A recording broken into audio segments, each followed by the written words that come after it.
in case I forget.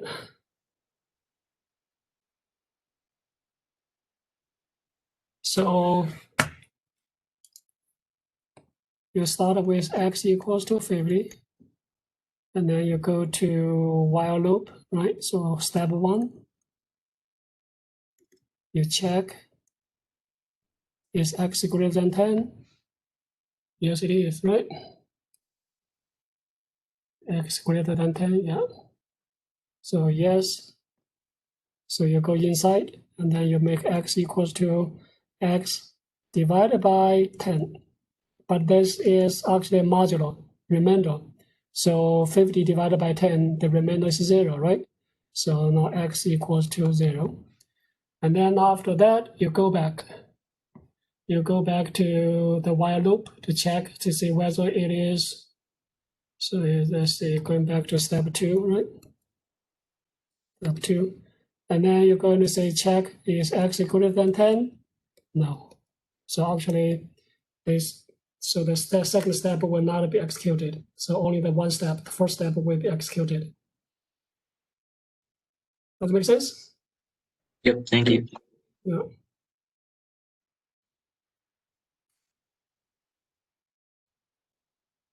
Any other questions?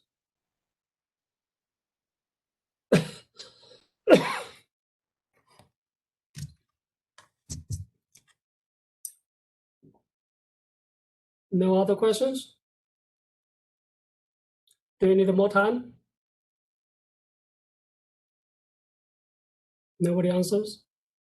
All right, so then assuming that this is... Oh, I'm sorry. I had a question. Okay, what's your question? Mine is the very first question. Create a method that returns the last character. Okay, let's see, Matthew. It should be it's my first question. Okay, so Matthew, sorry, I have to. Okay, very first question. So create a method that returns the last character when given a string. Is that one? Yes. Okay. So here so return data type is going to be like return data type last character. So you could use a char or could use a string. Let's say if you use a string, what will be? So let's say last character. So you are going to return substring. So let me see that. Just a second.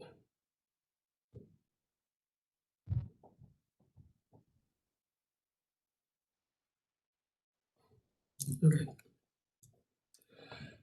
So you are given text, which is whatever, say string, say x, and then output. Let's just say you also return some kind of a string or character. So if you use a char, then you have to split into characters. So in that case, then the function will look like this. Let me just do that function. Okay, so suppose you get a character, last character. So the code would look different if you use char versus string? Yeah, the code will be different, a little bit different. Let me say in that case, you're going to do char, and then say whatever function, let's say last char, okay? Last char. And then say this is a string x. Okay, so now if you're trying to do that, then you'll probably do this. So you're going to split, first of all, char array. So let's just say chars equals to x dot to chars to char array, right? Something like that. And then you just need to return the last character, which will be chars. So what will be the last character? That is chars dot count -1, right? Because you start from 0. So the last character will be this one. Now, what if you do substring?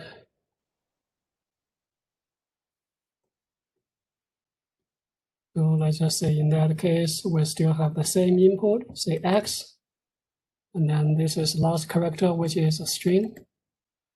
Okay, and then last char. So in that case, you interpret the last character as a string, so then output, the function will look like this. String, last char, okay, and then parameter, string, X. All right. And in this case, you will be using substring.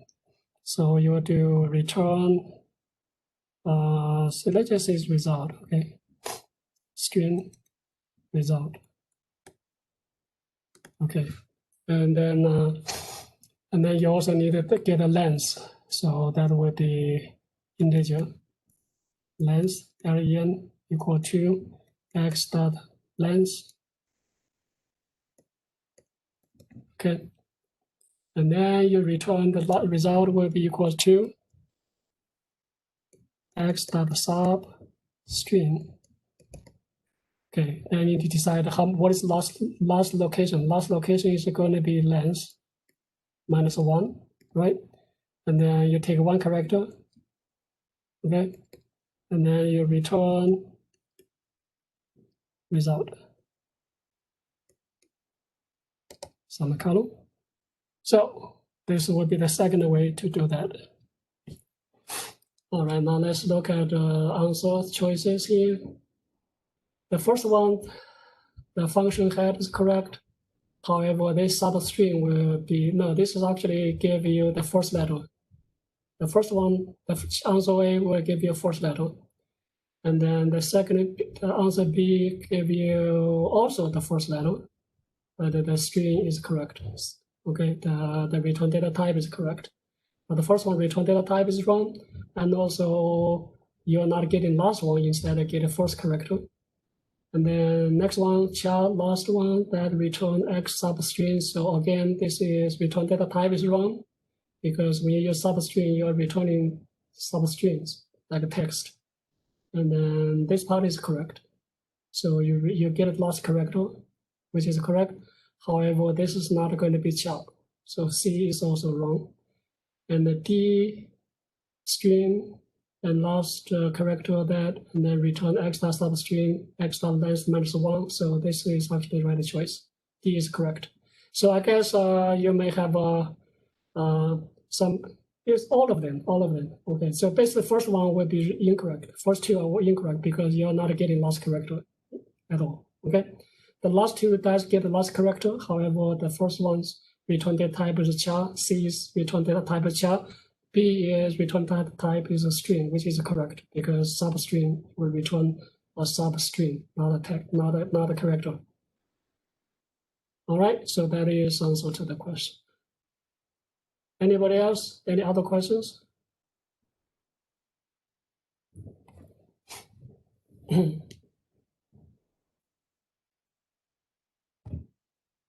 You know what, I should move this to left-hand side so that I don't have to share everyone's grade with everyone. So let's do this. Okay. All right, any other questions? All right, there's no more questions. Let me just tell you what's going to be ahead. Okay, so this week we will be continue to do functions and methods, and then we actually learn something new also. We're going to learn how to handle multiple outputs. So if you have a function that returns not just one piece of data, but many pieces of data, so how do we handle that? We could use either outer parameters or we could use reference parameters. So we're going to learn the two type of parameters this week.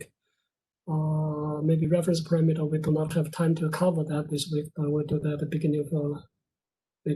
beginning of next week or week after you finish exam. And then regarding your exam, this is my plan. I will do exam on Wednesday instead of on Monday. So I will use Monday for review. So that way, this week we will have a whole week to cover the subject, the week 9 outline, I think. We do need a whole week to cover that. So before this weekend, I will also trying to come up with like a short list for you to review, and then you study that during the weekend, and then bring your questions to the class next Monday. We will use Monday for review. Okay, and because you're going to have exam next Wednesday, this week's homework is relatively easier, simpler. So I hope you could finish them quickly. Okay, and then spend your whole weekend to study for your exam. Let me see whether you have any other questions or concerns.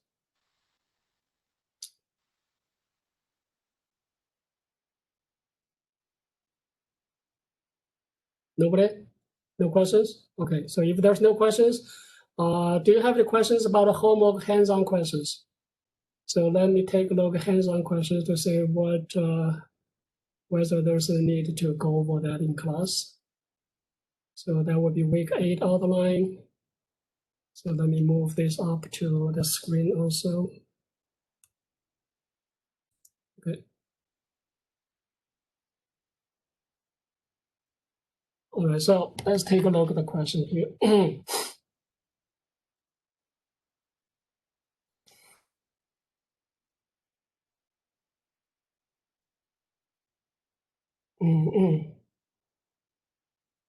Okay.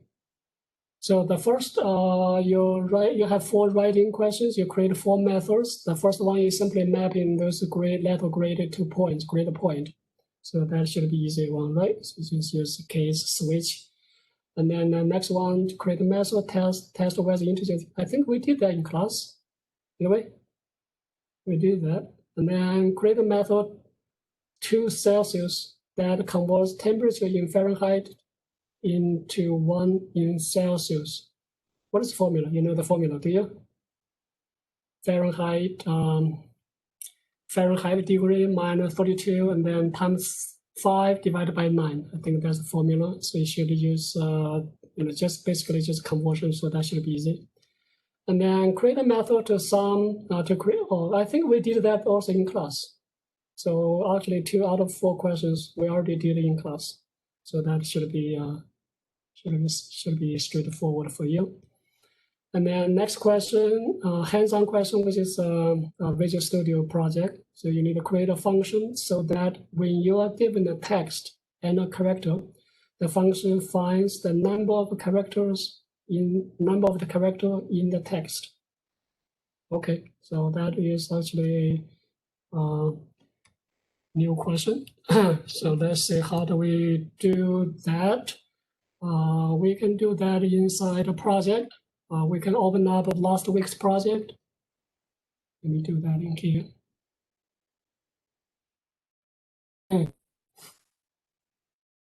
So we did what, 6 example, yeah. So let's just open that. So let me say at this point, I'm going to switch sharing. So I'm going to share my first screen.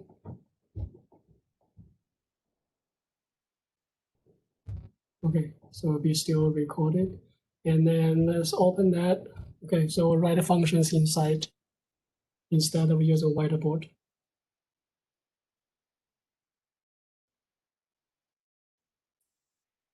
Okay, so let's go. Say we have a form here, and the form we did a bunch of buttons, and then say we call the functions here. So now let's try to suppress all the functions, so that way we know where to write new functions. So this is all functions, we suppress them. And the greetings, we did that. Okay, this is form 1 greetings, we did that. And this is weekday to week numbers, we did that. Let's suppress that. So quite a few functions we wrote. And the reverse, okay, we did that. Inside the trim, And then this is to call the string inside of string. All right, so we have a function we're trying to finish. We did not finish last time, so I'm going to we'll come back to this one. So delete that first. Okay, so let's say in this case we are given a text and a character. All right, so we're trying to find out how many characters inside. So how many? So the output is going to be integer. Okay, and then count the chars, for example. All right, and then we are given two inputs. One is some kind of a text, which is a message, MSG, and the second one is a character. So let's see, that's character C. Okay, so we're trying to find out inside this message how many chars, how many within in this in that given character, for example, A or B or whatever. Okay, and then we just report the output. So let's declare output result. Okay,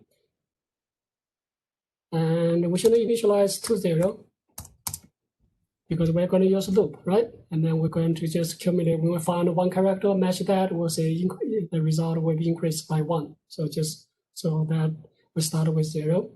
And first of all, we need to get from the message, we convert to chars. So let's use a char arrays. So let's say this is a chars equals to msg.to char array. Okay, so convert to characters. And then the next will be just simple, just use the for loop to matching each character inside this chars with this C, right? So let's just, since this time we know how many characters because we are using array, so we can use for loop easily. We can use for each too. That's just for each. Okay. So for each char, let's say X in chars. Okay. All right. So for each character inside this array, and then we're going to compare that with C. So if X is equal to C, then we increase the count. So result plus plus. Simple, right? Result plus plus. So if it does not match, then you do not need to change anything about the result. And finally, return result. Return, I mistyped. What did I type? Return result. Okay. So there we go. So that's how you write the function. Let me say whether we have the text boxes ready for us to do something. We can do, yeah, we can just use text box A and B to do something there, to apply, to call the function. So let's say we have a message here, then we have a character here, then we just need to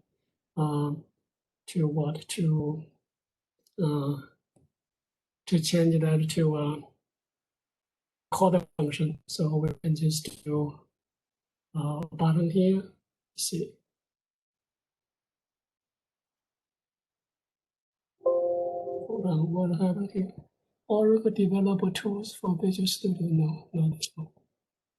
What did I do? Tools. So button here.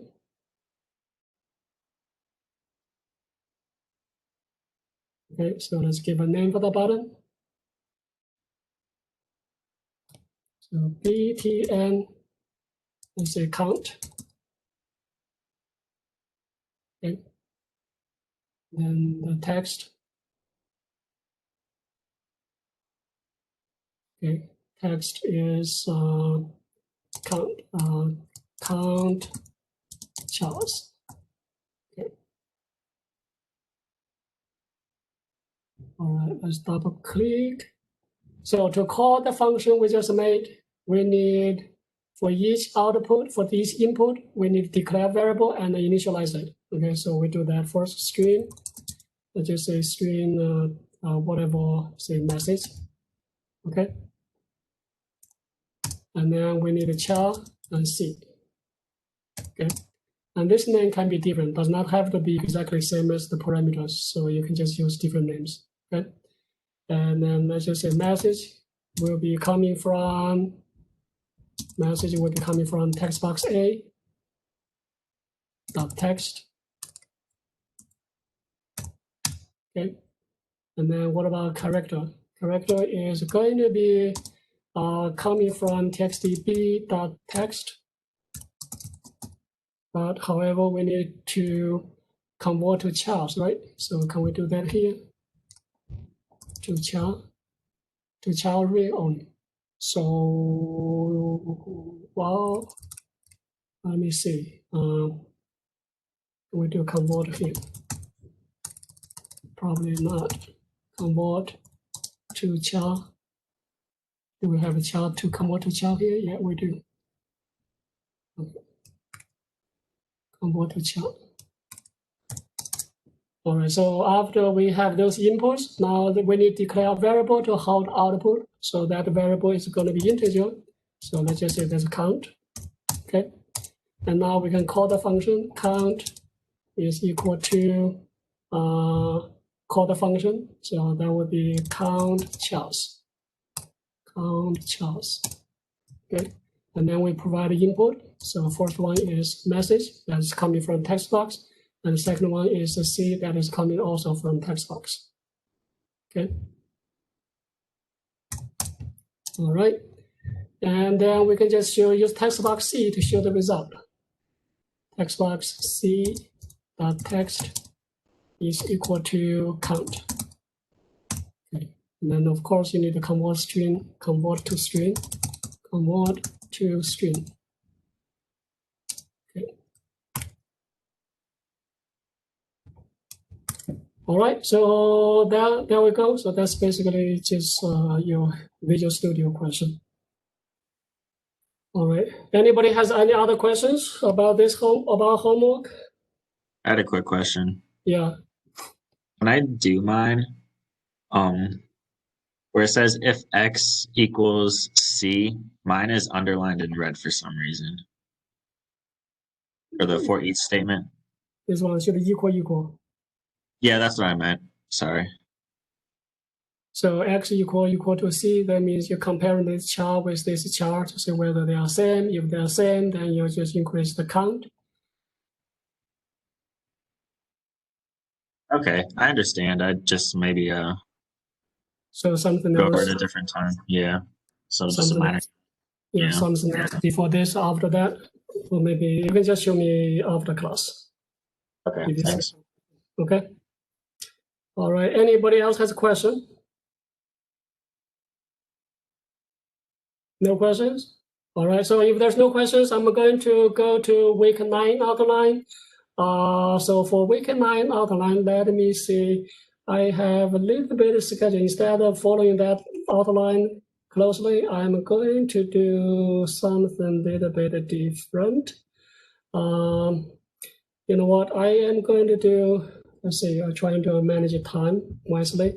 So let's do the last part first instead of going forward. Let's go backward. Okay. So the reason for that is I want to have something to be taught that to be covered so that you can start work on your homework first instead of waiting for Wednesday to do your homework. All right. So I'm going to do something called a method with multiple outputs. How do we handle that? Okay, so let me start with, hold on. I think I'm just switch this. Okay, so I was referring to this week 9 outline. We do lecture 3 first. Just trying to increase that size. Okay. So we were trying to do say methods with multiple outputs. So far we have learned how to create the functions with single output or maybe no output, right? We did no output, so like a greeting there was no output, and we will do one few more examples with no output also maybe on Wednesday. But today let's just do this one first. So what if you have you have a case that the function that returns multiple outputs. How do you handle that? So of course, when you're creating a function, let me switch this to second screen so that I can write on the whiteboard.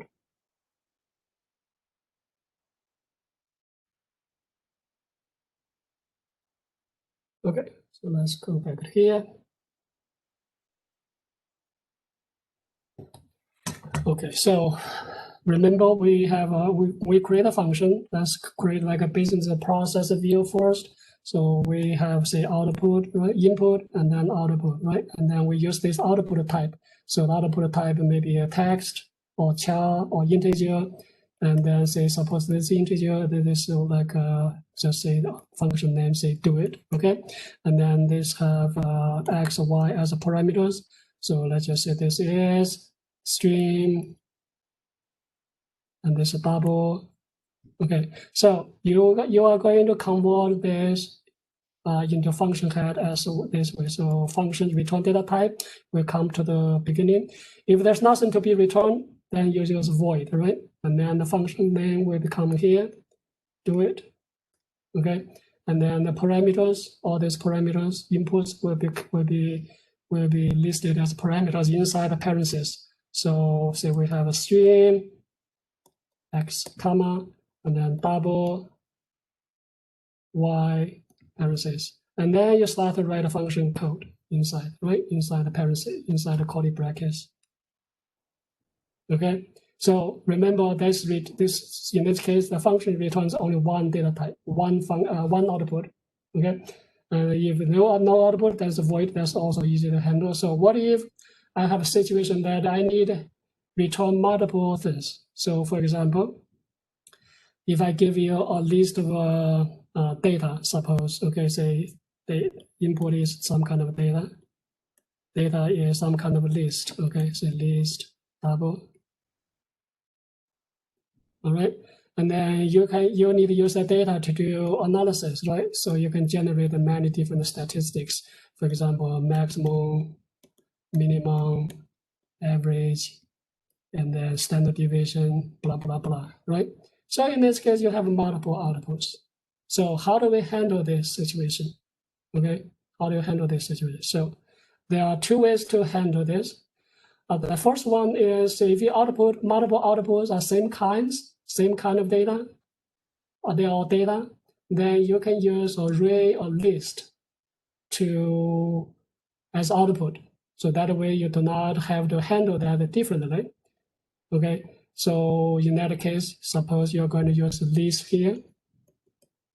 Okay, list double as data type for return. Then you're going to do functions. So suppose this is find stat. Okay, so you're going to make this as data type, return data type, list, and double. Okay, and then find stat, the name of function. And then you put a function, you put the inputs inside here. So input in this case is also list double. And let me move this, make this bigger. Okay, and then this is data. All right, and then you're going to write the functions as normal, as usual, trying to find what is, what is mean, what is statistics, what are the averages, all that inside here. Right, so this is one way to handle that. But what if output are not the same kind of data? What if output is not the same kind of data? Let me just give you an example here. Suppose I give you a birth date, B date. B date is data time, right? Data time. Okay. And then I want the function to tell me whether today is my birth date or not. So yes or no. So this is a Boolean. So yes or no, whether today is your birth date or not. Secondly, it can also tell me how old am I. So my age. So the age. So that should be some kind of integer, right? Okay. And then we can get some kind of a name, whatever name in here. So let's say birth date, final year. So let's just say check birth date, check B date as a function name. Okay. So how would you handle this? How would you handle this kind of multiple outputs? Okay, the solution, the second solution, because in this case, the data type, return data types are not the same kind, so you cannot use array or list like a previous example. So instead of that, this is what it will do.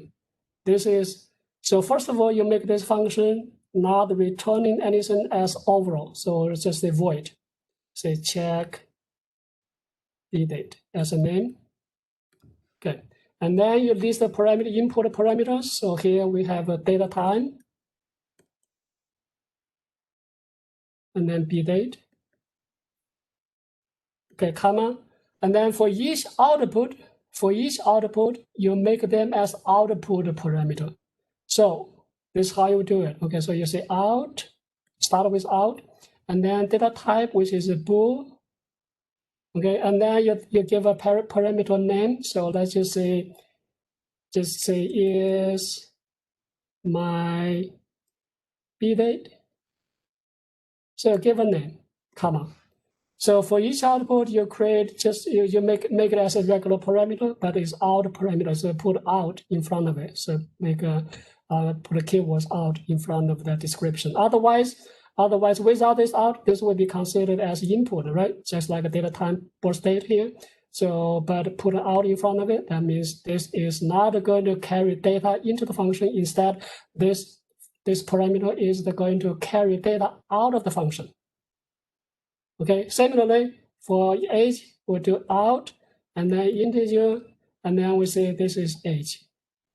Okay, so then parentheses, and then you write the code as normal. Write the code as normal in here. So you write a code like that. And then eventually, you're not going to return anything. There will be no return because output, the function as whole, not return anything, right? It's void. But you are going to say integer, after your calculation, you say age equals to what and the bool equals to what, and that will be enough to tell the function that those will be output. Okay, so now let's do it inside the Visual Studio.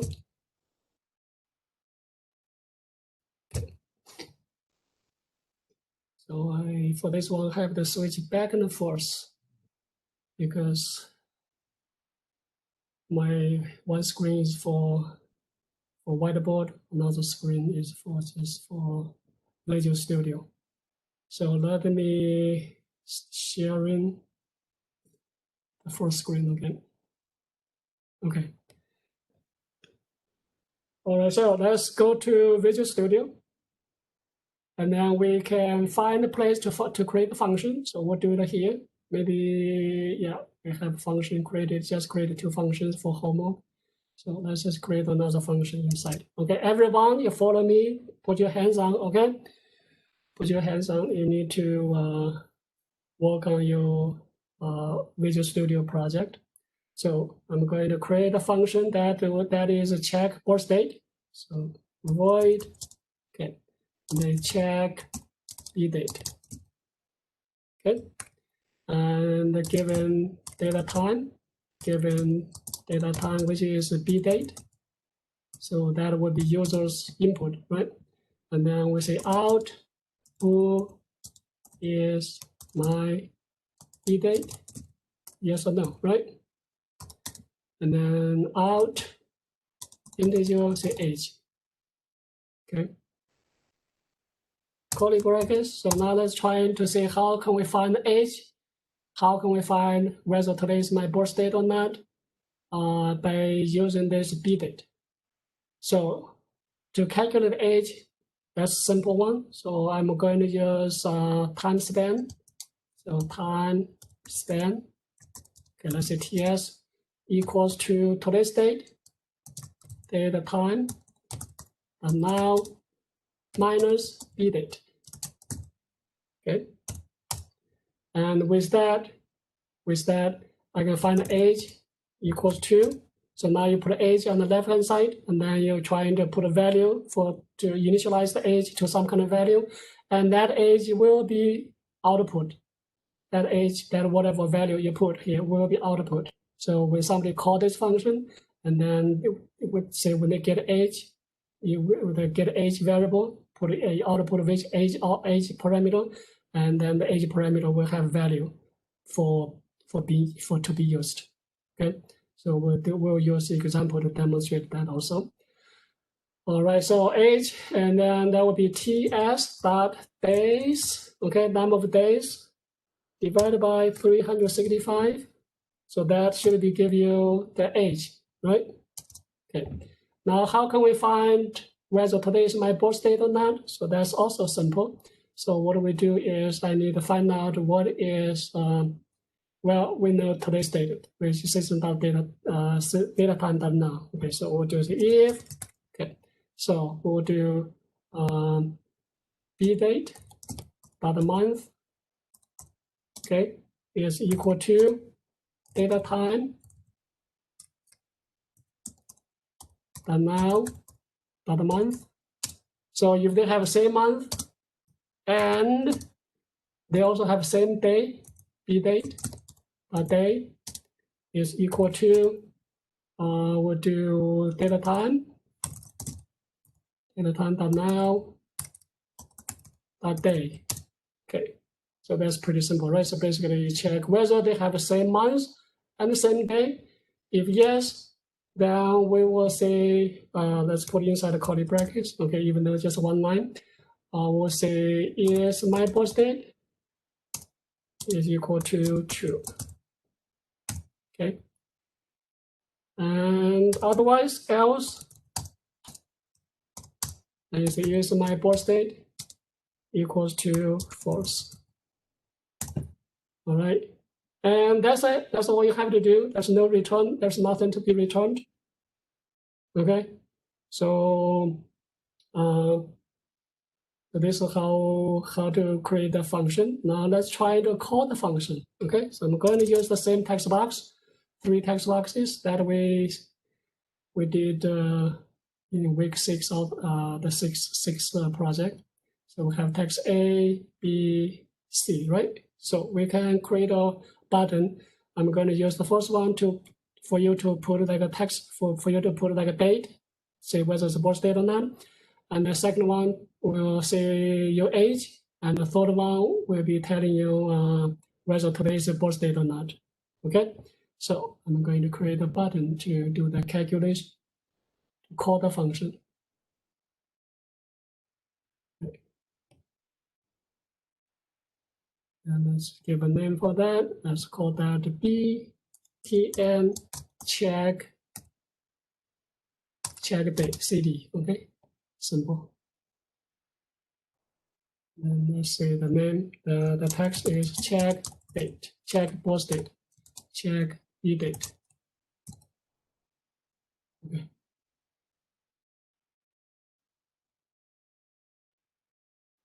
All right, and then double click, and then let's say how can we call the function? The function is just in front of us. We need to have input and we have 2 outputs. So basically the idea is the same. For each input parameter, you need to initialize a variable. You need to create a variable and then initialize it. Okay, so I'm going to declare data time,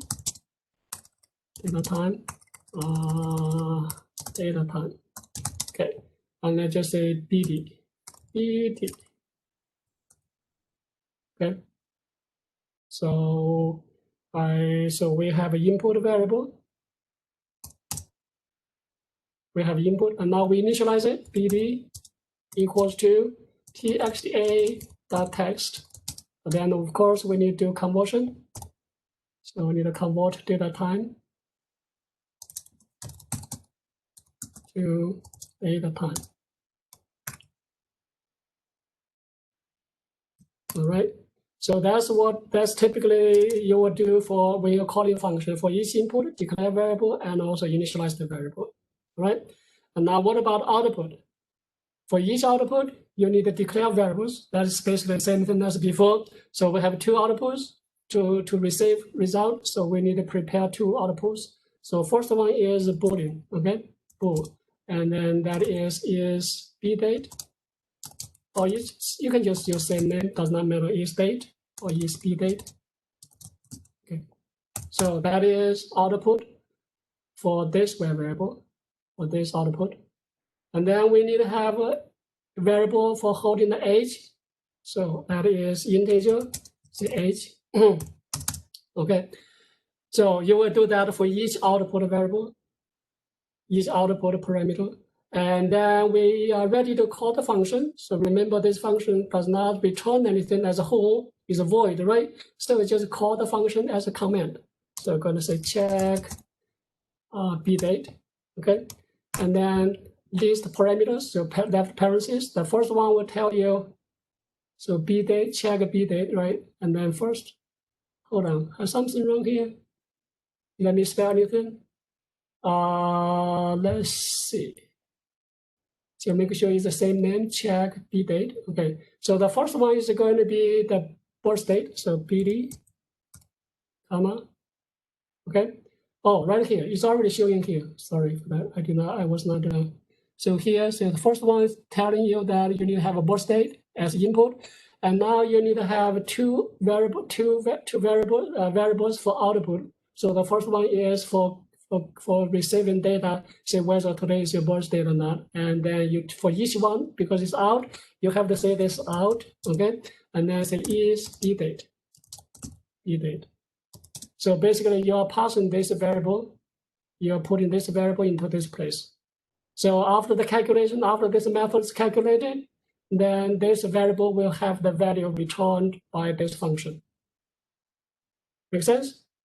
And then do it again, so comma, and then last one is you need to have variable to receive age. So that is out also, so out, and then say age, right? So age we already here, okay?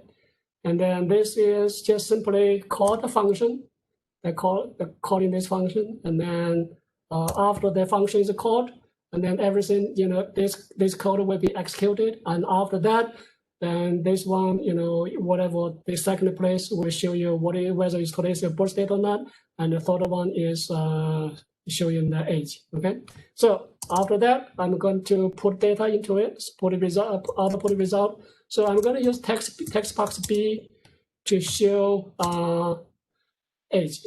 Okay, so age. So we need to do conversion. So convert to integer, no, to string, sorry, to the left-hand side, string, to string. Oh. Okay. So convert the age into string. Okay. How do we return output for board for yes or no?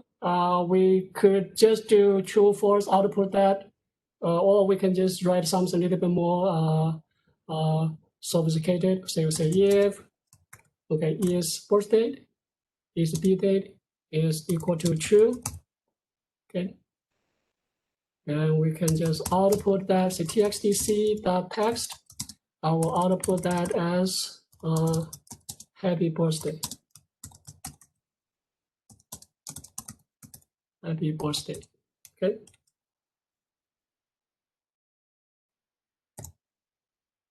So that means the data that the birth date is entered, matching today's month and the day, then you say happy birthday. Else, then we say txtc.text. Say with what you can see. Today is not your birthday. Today is not a day for celebration. Okay. There we go. Semicolon.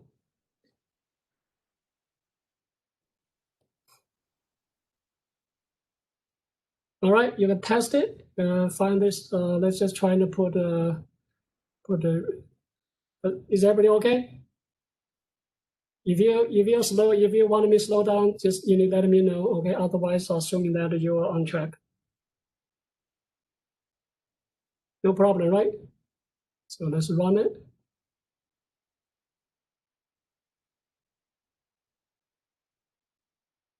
Okay, this was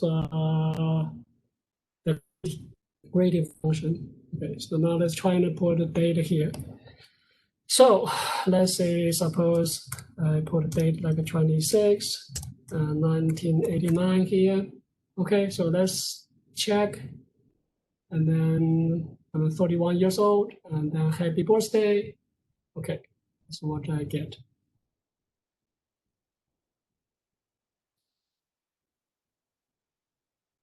Is everyone okay?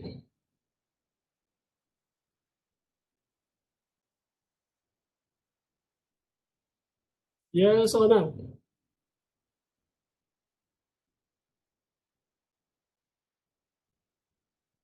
Can you hear me?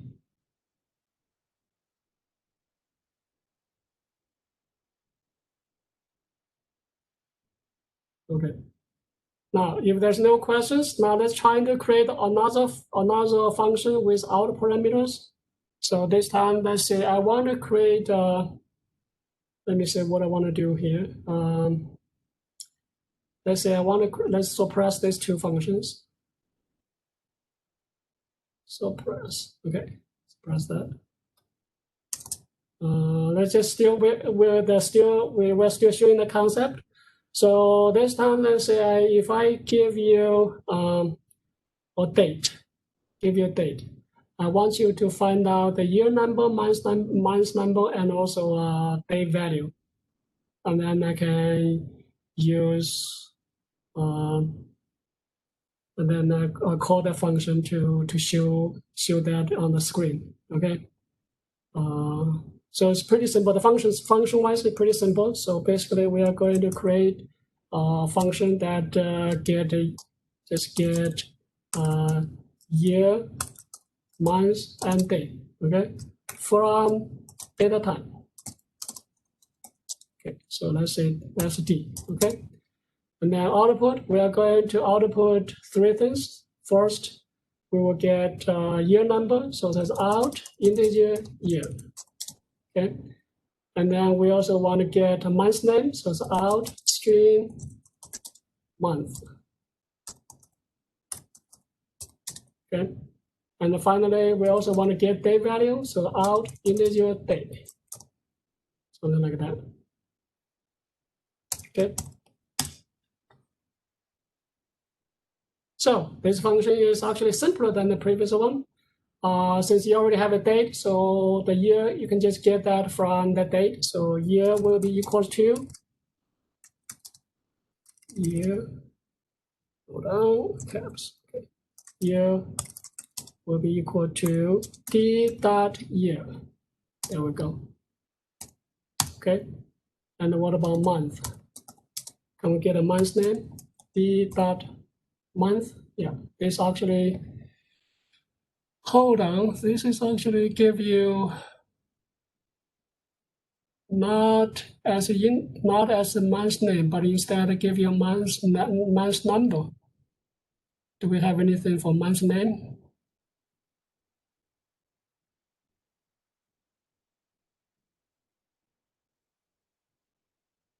There's another month. So what about this one? This is also integer. Oh, that's not good. That's not good. So we have to use integer. So if we want to get a name, then we have to do conversion. So let me just change this to integer. I thought that's just like Oracle, we can do name. Okay, so just get the integer and then month. Okay, so I do not want to do another conversion again. And then day will be equals to D dot day. That is also integer. That's correct. Okay. Okay, so this function is very, very simple, right? And then we can call this function. So first of all, we had to have an input, which is date, and then we need to get a way to show year number, and get a way to show month and the day. So you know what? I'm going to do something a little bit different this time. So I will create two more controls. One is text for month, and the combo box to show month, and then we use like a horizontal bar to show date value. So let's just use a combo box to show month.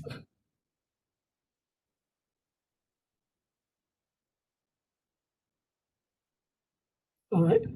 So for that, let's give a name. Let's just say this is CBO month.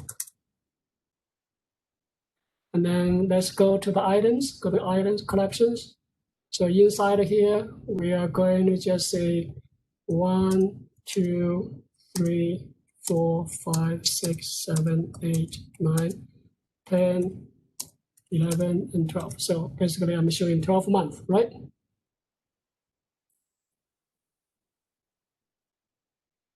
So I will use that to show months. And then let's go create another one to show day value. So for day value, it's integer from 0 to 31. So I am going to use horizontal scroll bar for that.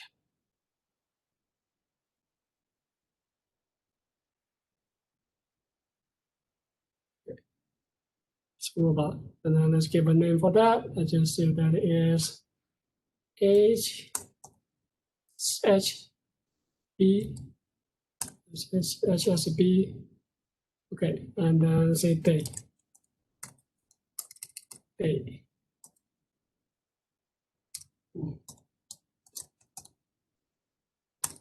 That's not good. B. Kept day. And then let's say for this one, let's specify maximum value and minimum value. So let's say what is the minimum? So minimum is 1. And then the maximum is 41, right? So that's typically a range of a day, right? All right, so then I'm going to still use the first box to show the day value, and then the second box to show year number, and then this box will show month, this text, this comma box show months, and then this horizontal bar will show the day value. So I can do that inside, use the same button here. Let's just use the same button to do that instead of creating another button. So check date. Okay, I will click on that. So first of all, let me just comment all the code I have inside.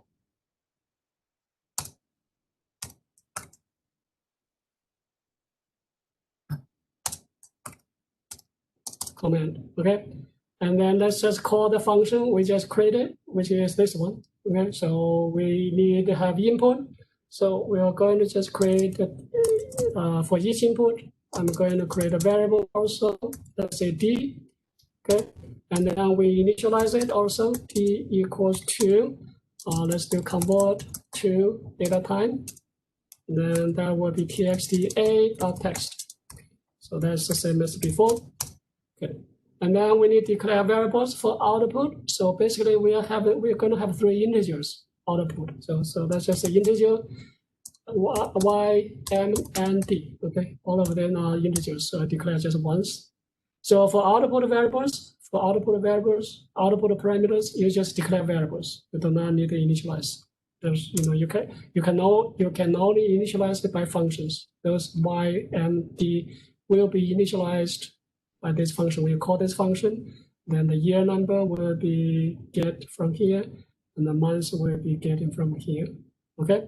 So now let's call the function. So we'll say get ymd, right? Get ymd, good. Parentheses. And immediately you see this, give you the intelligence to show that the first parameter is input, is kind of date value. So I will say that's a D. I already have variable for that. I may initialize it, this one, right? And the second one, after your comma, it will tell you the second one is going to be year number. So that is out. So we'll say out Y. And the third one is out month. And the last one is out and day. This variable. Okay. So after calling this function, y and d will have a value. So now you're ready to show those values. So let's just say txtb.text equals to the year number. So I'm going to convert to string okay, and that will be y. So showing the year number using text box. And now I'm going to to show the months. So months we use a combo box. So CBO months dot selected item. Okay. So that will be equal to M equal to M. Okay. So you need to well, let's see. It seems to me you're fine with just integer here. And then finally for the state value, I'm going to show that using the horizontal bar. So HSB are the value, no, horizontal bar. HSB, what's that called? Day? No, what was the name for the horizontal bar? Let me check. The name was HAB. Oh, I misspelled that, HAB. So let's change that to HSB. Okay. HSB, day. Let's go back to here. And then finally, so HSB day dot value equals to D. So whatever D value, hold on, what is this? Variable, the declaration can be inlined. So what is the error message here? Local variable or function name D is already, oh, sorry for that. So see, I have already D here, okay? I already have variable called D. So let's just change this to something else. Let's just say this is day, D-A-Y. Okay. And then this is, so day, D-A-Y. So you're going to output this day value from here. Yeah, this is day is output variable, and then change that to day. Okay. And there we go. So basically, this is the second example to demonstrate how we can call functions without parameters. Without parameters, it's not without parameters, so without parameters. Okay. So for each variable, for each input, declare, initialize. For each output, declare, and then just call function as like a command. And after calling, you understand that those outer parameters will have value for this, for those variables you just declared. So basically, you can just imagine that this function is going to be used to initialize values for those output variables. Okay, and then you can try that. I think. Furthermore, so let's try to put the data here. So October 26, 1989 again, and check the date. Okay, so this is right, but this is not right. This is selected item does not give you the selection. So let me see whether that's because the number and the text does not match. So let me try to change this to text. So let's just say convert to string.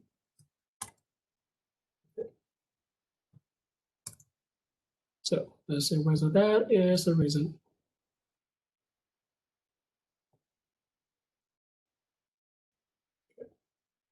Again, December 26, 1989, and check this. Still not okay. This is right. Okay, so this not correct. So the combo box showing October, and then this is year number, right? We did not use text box C, so that's right. And then this scroll bar will basically scroll back and forth to show number between 1 and 41. Make sense? Get idea? Okay. All right, and I have about 10 minutes left, so let's try to, let me look at my lecture note and see whether I finished everything for outer parameters. So we did outer parameters.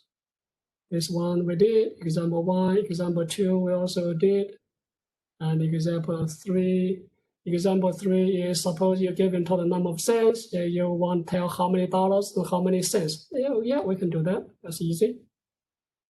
Okay, so let's just create another function without parameters. Okay, collapse. Okay, so void.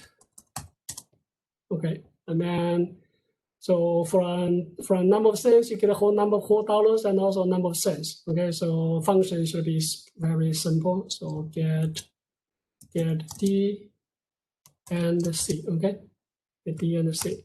So what is given? You are given total number of pennies. So let's say total pennies. Okay, and then what will be the output? You have two output. One is number of dollars. Okay, and second one is number of cents. That both of them are integers. So in this case, yeah, those the data type are the same. But you can use array. Array will have only two supplementary blocks. But this time we use output parameters. All right, so let's say how can we calculate? So just say you are given total number of pennies, and how do you get a number of dollars? I think that's pretty easy, right? So first of all, dollars will be equal to the total pennies divided by 100, right? Get a whole, integer divided by integer, you get a whole quotient for dollars. And then what about cents? The cents will be just the same kind of division, but I get the remainders. Total. I misspelled totals. Yeah, I did. Okay, so use the modulo and then 100. There we go. So now we have a function that you can call to get a number of dollars and number of pennies if you are given a number of cents. Okay, now let me go back to the weekly outline again. So we did that. I'm not going to call that function. There's one function there's one that you can do this one, do like a solve quadratic equation. Okay, to solve quadratic equation, you need input A, B, C, right? Those are the coefficients. Yes, you remember that? You learned that in middle school, do you? And then you can find the two. You have two solutions, right? Solution X, Y, solution X1, X2. So yeah, let's do that. We can do that easily. So that we should be enough for today. So let's do void. Okay. Solve quadratic equation. Okay. Okay, so for quadratic equation, I'm going to use input, tell you what is A and what is B and what is C, those coefficients, and those are double, right? Double A, double B, and then double C. Okay, and then you're going to have two solutions. So out double X1, out double X2. So those are two solutions. Okay. All right. So now let's say how can we find xy, x1, x2, right? So actually, if you remember that this coefficient has to satisfy certain conditions. So b squared minus 4ac must be greater than or equal to 0 for this equation to be solvable, right? Otherwise, you're going to get a complex number. So you can use complex number, but then we're not going to do here with limited amount of time here. So first of all, I'm going to do the check to see whether this equation is solvable. Okay, so I am going to find out that that b squared minus 4ac. Okay, so let's just do that. Declare a variable to calculate that. What is called the inside square root, right? So I'm going to do just say that is inside square root, okay, something like that. Okay, so that is equal to b squared. So you do b mass dot the power, okay, then b comma 2, that's b squared. minus 4 times A times C. Okay, so that is inside the square root, right? So that has to be bigger than 0 for the question for this to be solvable. So I will do that if inside square root is greater than or equal to 0, then we can solve those two equations. We can get x and y, x1, x2. So curly brackets. Okay.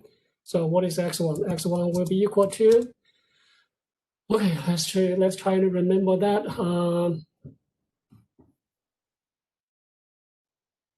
Do you remember the equation to solve quadratic equations? So you're going to have the bottom is 2a and the top will be minus b. So I will have, I'll put parentheses here, minus b, okay? And then plus the square root of the things inside. So I will do mass that square root, okay? And then put it inside square root thing here. Okay. So that is, after that, I'm going to divide by 2 times a. 2 times a.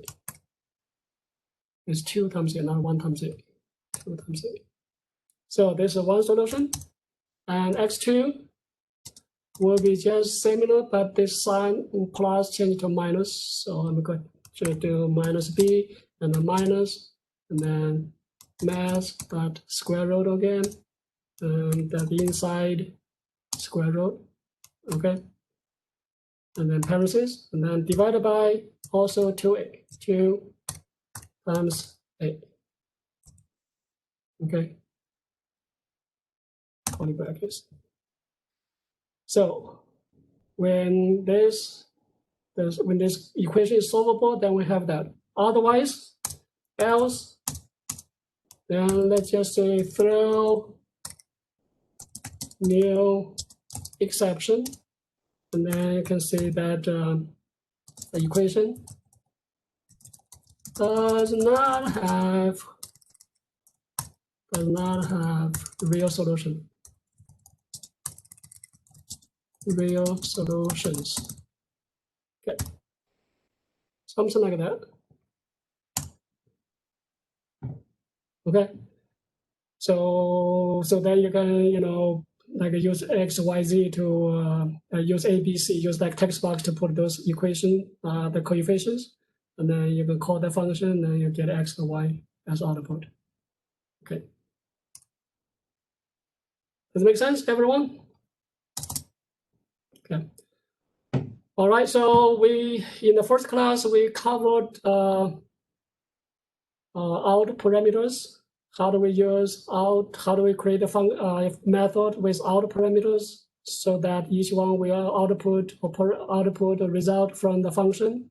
Just remember that without functions, that without parameters, you do not return anything. There's nothing to be returned here because the function itself is void. Okay. So function itself returns nothing, but the function returns outputs as output parameters. All right, and then let's take a look at your homework to see whether that you are ready to do your homework. Let's try and see that. So this week you have 2 written questions.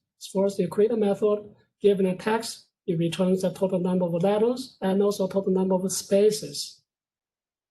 Okay. Should be comfortable in doing that with all the examples we did. And then create a method so that when a total number of seconds is passed, and the method will return the whole hours, whole minutes, and the remaining seconds. And that we think we did that kind of function, we did that code before, but now you just need to write that as a function. Okay, so that should be simple too. And then you create a method that returns the mean and the standard deviation of an array of decimal numbers.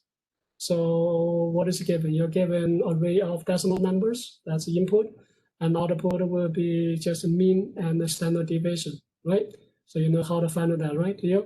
So let me see if you want to do standard deviation. Let me just try to Just give you a little bit heads up on that.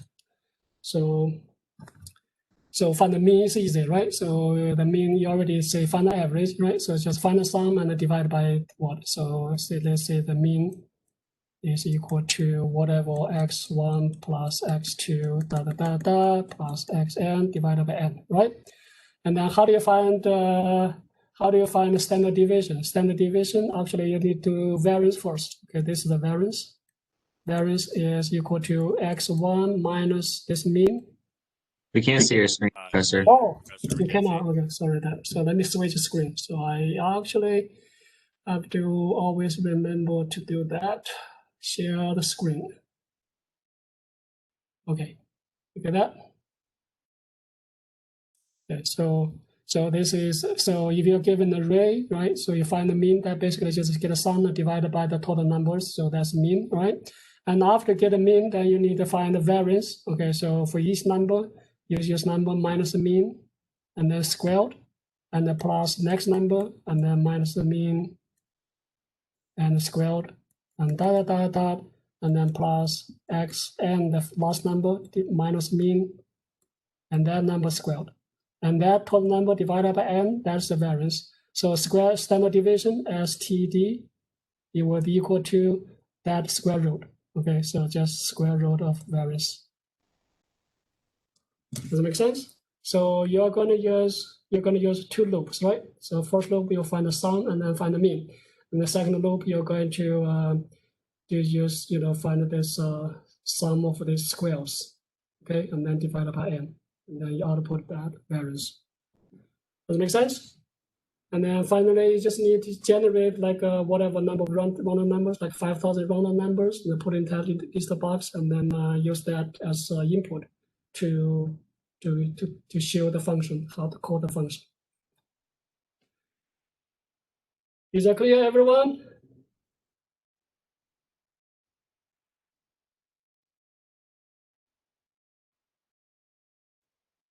Yes or no? All right. Good. Yeah.